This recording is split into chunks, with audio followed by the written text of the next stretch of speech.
ചാക്കോശനാണ് നമ്മുടെ പ്രണയത്തിന്റെ ഐശ്വര്യം ടാഗ് ലൈൻ ഗന്ധർവൻ ഗന്ധർവൻ.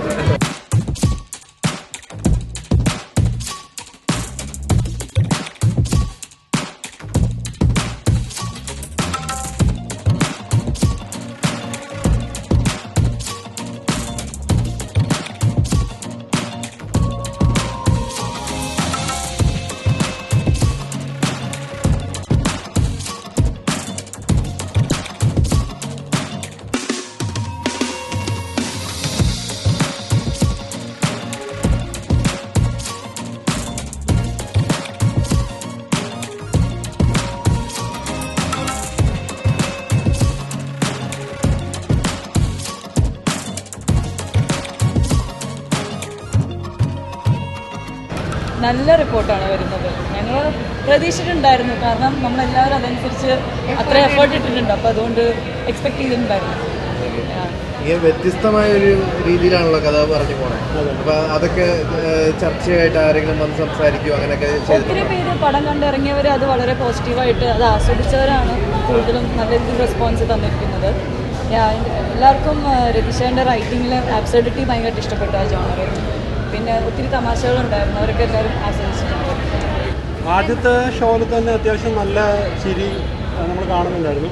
പക്ഷേ നമ്മുടെ രണ്ടാമത്തെ ഷോ ആദ്യം നമ്മളിവിടെയാണ് കാണുന്നത്, രണ്ടാമത് നമ്മൾ ഷേണാഴ്ചയിൽ പോയിട്ടാണ് കാണുന്നത്. അപ്പോൾ അവിടെ പോയി കണ്ടപ്പോൾ ആദ്യം കണ്ടതിനേക്കാളും വലിയൊരു എക്സ്പീരിയൻസ് ആയിരുന്നു. പിന്നെ പ്രേക്ഷകരുടെ റെസ്പോൺസും ആദ്യത്തെ ഷോവിനെക്കാളും വലിയ റെസ്പോൺസ് ആയിരുന്നു. അപ്പോൾ പേഴ്സണലി നമ്മൾ രണ്ടാമത്തെ പ്രാവശ്യം കാണുമ്പോൾ നമുക്കും വലിയൊരു എക്സ്പീരിയൻസ് ആയിരുന്നു. അതായത് ആദ്യത്തെ പ്രാവശ്യം കഴിഞ്ഞ് രണ്ടാമത്തെ പ്രാവശ്യം കാണുമ്പോൾ പുതിയൊരു എക്സ്പീരിയൻസുകളൊക്കെ ആയിരുന്നു. ഒരുപക്ഷെ ഒരുപാട് കാര്യങ്ങൾ അകത്തൂടെ പറയുന്നത്. അതായത് ആദ്യത്തെ കാഴ്ചയിൽ ചിലപ്പോൾ നമ്മളതൊന്നും ശ്രദ്ധിച്ചൊന്നും വരില്ല. രണ്ടാമത് കാണുമ്പോഴായിരിക്കും നമ്മൾ നോട്ട് ചെയ്യാത്ത കുറേ ചെറിയ ചെറിയ ചെറിയ പോയിന്റ്സ് നോട്ട് ചെയ്യുക. അപ്പോൾ നമുക്ക് ഒന്നുകൂടെ ഒരു എൻ്റർടൈനിങ് ആയിട്ട് എൻഗേജിങ് ആയിട്ടാണ് നമുക്ക് ഫീൽ ചെയ്യുന്നത്. അപ്പോൾ എല്ലാവരും അതുപോലെ തന്നെ എൻജോയ് ചെയ്യുന്നതാണ്. ഒന്നുകൂടെ കാണണം എന്തായാലും.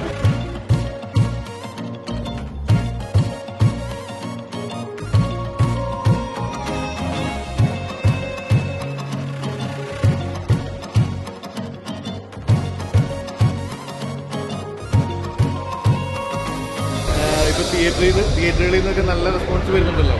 അപ്പൊ ശരിക്കും പറഞ്ഞു കഴിഞ്ഞാൽ ഇത്രയും രീതിയിലൊരു ക്രൗഡിന്റെ ഒരു അംഗീകാരം പ്രതീക്ഷിച്ചായിരുന്നോ? സിനിമ നല്ല വൃത്തിയിലെടുക്കുക എന്നുള്ളതാണ് നമ്മളെപ്പോഴും നോക്കാറ്. അംഗീകാരം കിട്ടുമ്പോൾ ഭയങ്കര ഹാപ്പിയാണ്. അഭിപ്രായങ്ങളൊക്കെ നല്ലത് കേൾക്കുമ്പോൾ നല്ല സന്തോഷമാണ്. ഇപ്പോൾ കുട്ടികൾക്കടക്കം എല്ലാവർക്കും പല സീക്വൻസും വളരെ ഹാപ്പി ആയിട്ട് ചിരിക്കുന്ന ഒരു രംഗം നമ്മൾ കണ്ടായിരുന്നു ഞാൻ സിനിമ കണ്ടപ്പോൾ. അപ്പോൾ അതൊക്കെ ശരിക്കും ആ രീതിയിൽ കുട്ടികൾക്ക് വരെ എൻജോയ് ചെയ്യാൻ പറ്റുമെന്നുള്ള രീതിക്ക് തന്നെ ചെയ്തതാണോ? അതെ, യൂത്തിന് എൻജോയ് ചെയ്യാൻ പറ്റുന്നുള്ളത് എയിം ചെയ്തിട്ടുണ്ടായിരുന്നു. കറണ്ട് പൊളിറ്റിക്സ് ഒക്കെ ശ്രദ്ധിക്കുന്ന,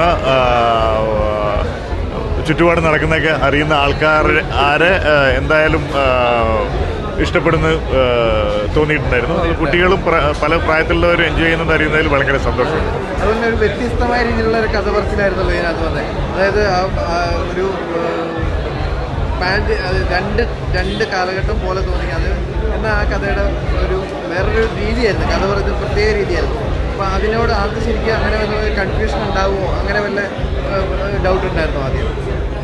കൺഫ്യൂഷൻ ഉണ്ടാവും. അത് അങ്ങനെ കൺഫ്യൂഷൻ ഉണ്ടാവുമോ എന്ന് പേടിച്ച് നമ്മൾ ചെയ്യാതിരുന്നതല്ല. നമ്മൾ എന്താണ് അത് മനസ്സിലാവും എന്നുള്ള ഒരു പ്രതീക്ഷയിലാണ് നമ്മൾ ഇടുന്നത്. അല്ലെങ്കിൽ അങ്ങനെയുള്ള അത് മുമ്പ് കാണാത്തതാണെങ്കിൽ അത് കണ്ടോട്ടെ എന്നുള്ള രീതി അങ്ങനെയാണ്.